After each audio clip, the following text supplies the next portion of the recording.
Praise the Lord. Jesus in ministry சார்பாக உங்களை வாழ்த்து வரவேற்கிறேன். இந்த மார்ச் மாசத்துல தேவனாய கர்த்தர் உங்களுக்கு கொடுக்கிறதான வாக்குத்தத்தமான வார்த்தை என்னவென்று சொன்னால், ஏசாயா 60:1. எலும்பி பிரகாசி, உன் ஒளி வந்தது, கர்த்தருடைய மகிமை உன்மேல் உதித்தது. எனக்கு பிரியமான தேவச்சனமே, இந்த மாசத்துல நீங்க எழும்பி முன்னேறி செல்லுகிற மாதமாய் இந்த மார்ச் மாசம் அமைந்திருக்கிறது. உங்களுடைய சிறையிருப்பின் நாட்கள் முடிந்தது. நீங்க எதுலலாம் எழும்பணும்னு சொல்லி ஆண்டவர் உங்களோட பேச இருக்கிறார். ஒரு 6 வசனத்துல கர்த்தர் உங்களுக்கு அவர் இந்த மாசத்துல என்ன செய்ய போறார் அப்படின்றத உங்களோடு பேச போறார். ஆமீன். எத்தனை பேர் கேட்க ஆர்வமா இருக்கீங்க? எத்தனை பேர் வாஞ்சியா இருக்கீங்க? ஆமீன். இந்த நாள்ல பாத்தீங்கன்னா முதலாவது காரியம் சங்கீதம் 68:1. இந்த வசனத்துல என்ன சொல்லுது அப்படின்னா, அவர் உங்களுக்காக எழுந்தருளுவார். தேவன் உங்களுக்காக எழுந்தருளி உங்களுக்கு நியாயம் செய்யும்படியாக எழுந்திருக்கிறத நீங்க எப்படி உணர்ந்து கொள்வீங்கன்னு சொன்னா, உங்களுக்கு விரோதமாய் கூட்டம் கூடுகிறவர்கள், உங்களுக்கு விரோதமாய் சதி திட்டம் தீட்டுகிறவர்கள் சிதறுண்டு ஓடுவார்கள். அதுவும் எப்படி ஓடுவாங்க? உங்களுக்கு முன்பதாக ஓடுவாங்க.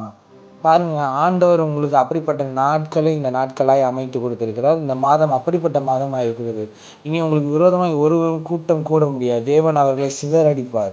அவர்களை உங்களுக்கு முன்பாக துரத்தி அடிப்பார். ஆமென். இந்த மாசத்துல அப்படிப்பட்ட காரியங்களை தேவன் செய்கிறார். உங்க வாழ்க்கையில அதை செய்கிறார் என்று சொல்லி எத்தனை பேர் விசுவாசிக்கிறீங்களோ அவங்களாம் ஒரு ஆமென் சொல்லுங்க பார்க்கலாம். ஆமென். இப்ப அடுத்த காரியங்கள் என்ன அப்படின்னா, நீதிமொழிகள் 31:28. அதுல என்ன ஆண்டவர் உங்களோட சொல்றாரு அப்படின்னா, பிள்ளைகள் எழும்பி உங்களை பாக்கியவதி என்று சொல்லுவாங்க. உங்க கணவர் உங்களை கொடுத்து சாட்சி சொல்லுவாங்க. குணசாலியான ஸ்திரீகளில் நீ மேன்மையானவர் என்று சொல்லுவாங்க. நீங்க பாத்தீங்கன்னா, இது வரைக்கும் உங்களை ஒரு ஆசீர்வாதமான பாத்திரமா உங்க பிள்ளைகளா இருக்கட்டும், உங்களுடைய கணவரா இருக்கட்டும் பார்த்துருக்க மாட்டாங்க. உங்க குடும்பத்துல எப்ப சண்டை சச்சரவு வரும் பொழுது, உன்னாலதான் நீ செஞ்சதுனாலதான் அப்படின்னு சொல்லிட்டு அநேக வார்த்தைகளால் நீங்க கவலைப்பட்டிருப்பீங்க. அதாவது உங்களுடைய இருதயம் உடைக்கப்பட்டிருக்கும். பிள்ளைகள் உங்களை கொண்டு எரிச்சல் போடுறதுனால நீங்க மனசு உடைஞ்சு போயிருப்பீங்க. இந்த மாசத்துல அது அப்படியே மாறப்போகுது. ஒரு மாற்றத்தை காண்கிற மாதமா இந்த மாசத்துல கர்த்தர் வைக்க போகிறார். இந்த மாசத்துல உங்களுடைய பிள்ளைகள் உங்களை குறித்து சாட்சி சொல்லுவாங்க. உங்களுடைய கணவர் உங்களை குறித்து சாட்சி சொல்ல முடியாது. தேவன் இந்த மாசம் வைத்திருக்காரு. எத்தனை பேர் விசுவாசிக்கிறீங்க? எனக்கு அப்படி தேவன் செய்தார் என்று சொல்லி. ஆமென். மூன்றாவது காரியம் என்னன்னு சொன்னா, மார்க் 22:11. எழுந்து உன் படுக்கையை எடுத்துக்கொண்டு உன் வீட்டுக்கு போ என்று சொன்னார். ஆமென். இந்த வசனத்துல பாத்தீங்கன்னா, அவன் இயேசுபாட்ட போய் எந்த புலம்பவே இல்லை. அவன் என்ன செஞ்சான்னா, ஆண்டவர் சொல்றதை அப்படியே கீழ்ப்படிஞ்சான். அவனுக்கு என்ன சூழ்நிலை, அவன் எப்படி புலம்பிட்டு இருந்தான், எனக்கு ஒரு சுகம் கிடைக்காது அப்படின்னு ஏங்கிக்கிட்டு இருந்த ஒரு நாட்கள். இந்த ஜனவரி மாதம், பிப்ரவரி மாதம் முடிகிற வரைக்குமே நீங்க ஒரு ஏக்கத்தோடு இருந்தீங்க. இத்தனை வருஷங்கள் ஒரு ஏக்கத்தோடு, எனக்கு இது எப்போ முடியும், எனக்கு இந்த காரியத்தில் எப்போ ஜெயம் கிடைக்கும், இல்லைன்னு நான் விடுதலை பெற மாட்டேனான்னு சொல்லி எத்தனையோ நாட்கள் நீங்க அழுது புறம்பி ஏக்கத்தோடு பார்த்துருப்பீங்க. இன்னைக்கு ஆண்டவர் சொல்றாரு, எழுதி அவன் படுக்கை எடுத்துக்கொண்டு வீட்டுக்கு போ. ஆமென். இந்த வியாதி படுக்கை எனக்கு எப்போ மாறும், நான் என்ன பண்ணுவேன், எனக்கு ஏதாவது வெளியே வர முடியலையே, எங்களுக்கு ஏன் இப்படி ஒரு சோதனை, இப்படி வியாதி படுக்கையில கிடக்குறேனேன்னு சொல்லிட்டு எத்தனையோ பேர் நீங்க பார்த்துட்டு இருப்பீங்க. இந்த காலை வேளையில ஆண்டவர் உங்களை பார்த்து சொல்லுகிற காரியம், எழுந்து உன் படுக்கையை எடுத்துக்கொண்டு நட, வீட்டுக்கு போ. ஆண்டவர் உங்களை பார்த்து சொல்றாரு, இந்த காரியம் முடிஞ்சிருச்சு. உங்களுடைய சிறையிருப்பின் நாட்கள், நோயின் படுக்கைகள், எல்லா காரியங்களும் கர்த்தர் முடிவுக்கு கொண்டு வந்திருக்கிறார். நீங்க எழும்பி போங்க. அதுக்கு அடுத்த வசனம் சொல்லுது பாருங்க, அதை கண்டு ஆச்சரியப்பட்டு, இப்படிப்பட்ட அற்புதங்களை நாங்கள் இதுவரைக்கும் கண்டதில்லைன்னு அவங்க சொல்றாங்க. ஜனங்கள் சொல்றாங்க. சொல்லிட்டு தேவனை மகிமைப்படுத்தினார்கள். உங்களுக்கு உண்டான வேலை என்ன தெரியுமா? உங்களை பார்த்து மற்றவங்க ஆச்சரியப்பட போகும்படியாக உங்களுடைய வியாதி படுக்கை மாறப்போகுது. உங்களுடைய எல்லா காரியங்களும் மாறுதலாய் முடிய போகுது. நீங்க செய்ய வேண்டியது ஒண்ணே ஒண்ணுதான், தேவனை மகிமைப்படுத்த வேண்டியது. உங்களை பார்த்து அவர்கள் தேவனை மகிமைப்படுத்துவார்கள். ஆமென். உங்களுக்கு நீங்க எதுவுமே சொல்லாம நீங்க கடந்துதான் போக போறீங்க. அதை பார்த்து ஜனங்கள் தேவனை மகிமைப்படுத்த போறாங்க. அப்படிப்பட்ட வியக்கத்தக்கதான அற்புதங்களை தேவன் உங்க வாழ்க்கையில செய்ய போகிறார். ஆமென். எத்தனை பேர் விசுவாசிக்கிறீங்க? உங்க வாழ்க்கையில தேவன் இன்றைக்கு இந்த மாசத்துல இருந்து உங்களுக்கு அற்புதத்தை தேவன் செய்ய போறாருன்னு சொல்லி. ஆமென். அடுத்த வசனம் பார்த்தீங்கன்னா, லூக்கா 15:18. நான் எழுந்து என் தகப்பன் இடத்திற்கு போய்.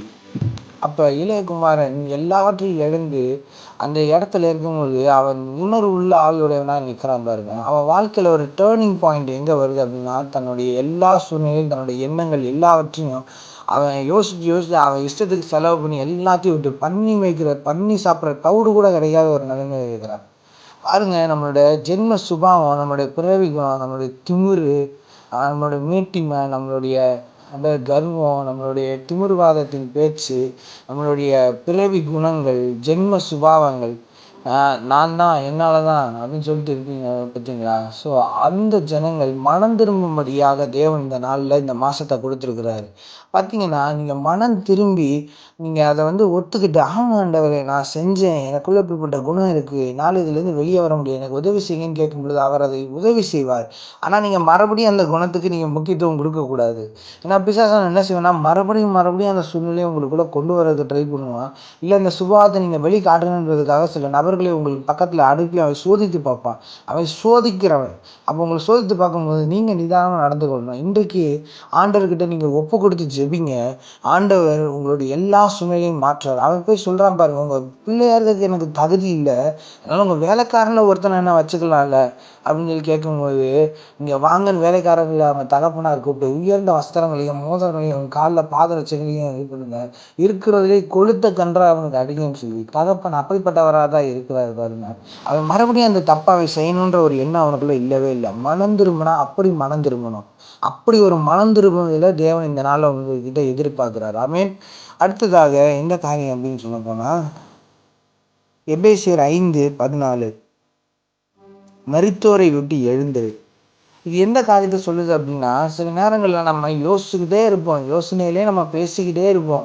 பார்த்தீங்கன்னா, இது இப்படி செய்யணும், அப்படி செய்யணும் அப்படின்னு சொல்லி 1000 யோசனைகள் நமக்கு தெரியும். இப்போ பிஸ்னஸ் எடுத்துக்கிட்டிங்கன்னா, உங்களுக்கு 1000 யோசனை தெரியும். இப்படி பண்ணா அப்படி சக்ஸஸ் ஆகும், இதாகும், அதாகும்னு சொல்லிட்டு, ஆனால் செயல்பட மட்டும் மாட்டோம். அப்படியே பேசாம இருப்போம். இப்படியே உங்க காலங்கள விரயமா நீங்க கழிச்சுக்கிட்டே போவீங்க. ஆனா ஆண்டவர் நீங்க ஜெபிக்கிற ஜெபங்களுக்கு பதில் கொடுக்க அவர் ரெடியா இருக்காரு. செயல்பட நீங்க ரெடியா இல்ல. நீங்க சொல்லிக்கிட்டே இருக்கீங்க, கேட்குறீங்க, ஆண்டவர் செய்கிறேன்னு சொல்றாரு. நீங்க என்ன பண்ணணும்னா, உங்களோட படுக்கைய விட்டு நீங்க எழுந்திரிக்கணும். நீங்க ஒரு இடத்துல கம்ஃபர்டபுளா உட்காந்துருக்கீங்கல்ல, அதாவது எனக்கு இந்த இடம் கரெக்டா இருக்குதுன்னு சொல்லிட்டு யாராவது உட்காந்துட்டாங்கன்னா அப்படின்னு அப்படி ஒரு இடத்துல உட்காந்துருக்கீங்க தெரியுமா? அந்த இடத்த விட்டு கொஞ்சம் எந்திரிங்க. ஆண்டவர் உங்களோட வேலையை பார்க்கும்படியாக உங்களை கொண்டு அவர் மகிமைப்படுத்துவார். உங்களுக்கு எல்லாவற்றையும் அவர் செய்து வைக்க அவரோட திட்டம் பெருசா இருக்கு. பேசிக்கிட்டே மாத்திரம் இல்லாம உங்களோட செயல்பாட்டில் நீங்க கொண்டு வாங்க. ஆண்டவர் நிச்சயமா உங்களோட செயல்பாட்டுகளை அவர் செய்யறதுக்கு அவர் ரெடியா இருக்காரு. நீங்க செய்ய வேண்டியதெல்லாம், நீங்க எழும்பி செயல்பட ஆரம்பிக்கிறதுக்கு ஒரு 1/4 அடி எடுத்து வைக்க வேண்டும். நீங்க ஒரு அடி எடுத்து வச்சீங்கன்னா ஆண்டவர் உங்களுக்காண்டி 10 ஸ்டெப் எடுத்து வைப்பாரு. நீங்க வேலை பார்க்கணும்னு அவசியமே இல்லை.